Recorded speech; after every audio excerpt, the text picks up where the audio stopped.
Bħalissa f'pajjiżna qed tinġibed produzzjoni Ingliża bl-isem ta' Deep Fear li se tħalli fl-ekonomija Maltija xejn inqas minn 4 miljun euro. Il-maġġoranza tax-xeni f'dan il-film qed jinħadmu fit-tankijiet tal-Malta Film Studios fil-Kalkara. Iżda xeni oħra qed jinġibdu fil-Marina tal-Kalkara, f'Marsa Xlokk, f'Dellimara u fil-Blue Lagoon f'Kemuna. Il-medja Maltija kienet mistiedna l-żjara esklusiva fuq is-set fil-Malta Film Studios fil-Kalkara. Hemmhekk il-produttur Sean O'Kelly għalilna li fil-film Malta se tkun qed tilbes il-libsa tal-Gżejjer fil-Karibew u allura pajjiżna kien l-għażla perfetta għal ġbit tal-film fl-Ewropa. Oh, well, I absolutely adore Malta. You know, we looked at many locations all around the world and we decided on Malta because of the fantastic locations that you have. And in our film Deep Fear, we're emulating the Caribbean. So we thought Malta was the perfect fit for us here in Europe.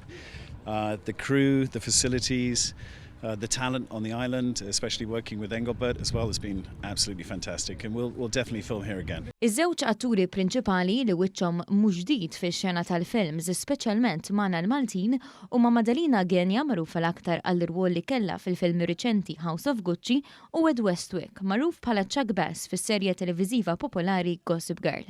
O'Kelly qalilna li dawn jinsabu sodisfatti ferm bl-għażla ta' Malta u qed jieħdu pjaċir ħafna f'pajjiżna. Fuq il-medja soċjali, Westwick qal li jinsab f'dik li ddeskriva bħala l-gżira sabiħa ta' Malta, għal-ġbit ta' Deep Fear. We've had no complaints from the actors. They seem to be having a great time here. And like I said, you know, because of the talented crew and the structure and the infrastructure, everything is fantastic. Fuq dan il-film qed jaħdmu 122 persuna li design minnhom huma Maltin. Il-Kummissarju tal-Films Johan Grek spjega li din hija produzzjoni oħra li qed toħloq opportunitajiet anki għal Maltin. Iva, qed naraw l-industrija tal-films li qed tkompli tkun ta' suċċess f'pajjiżna. Industrija tal-films li qed tkompli tikber kuljum u qed naraw aktar nies jingħaqdu magħna qed noħolqu aktar xogħol għall kru tagħna. Di produzzjoni hija waħda Ingliża, produzzjoni budget ta' 4 miljuni fl-ekonomija ta' pajjiżna. Il-ġbit ta' dan il-film f'Malta mistenni jieħu bejn 5 u 6 ġimgħat u l-Ministru għat-Turiżmu Clayton Bartolo fisser kif dan jagħti riklam tajjeb għal Malta. Industrija li qed naraw kif qed tkun aktar sostenibbli ma' żmien u kampaċi li nkomplu nattiraw iżjed investiment lejn pajjiżna fil-waqt li nagħtu l-aqwa opportunitajiet lil dawk kollha involuti f'din l-industrija anke fuq livell lokali.